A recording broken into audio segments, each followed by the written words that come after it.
DJT stock analysis tomorrow and onward. In this 1-minute video, I'm telling you whether Trump Media stock or Trump Media and Technology stock is a buy or not. So let's talk about it. We know elections day is coming. Until then, again, we're going to see what's going to be happening. But all I'm sticking to is a strategy that's previously delivered thousands of predictions, and I've documented everything. Right now with Trump Media, I'm still very biased towards the bullish side.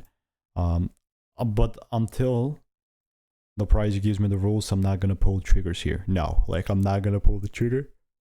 When I say that I'm only really going to buy here if the rules are met, I really mean that. And unless it really pulls down and gives me the rules, then, I mean, you can go without me here.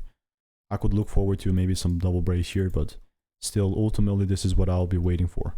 And anything else is going to be noise. So let me know what is your opinion on DJT. Here, like my bias was previously the same since we tapped inside a zone, but it just kind of went without me. So I was like, right. So if you want to learn to make more money by taking less trades, click the first link in the description.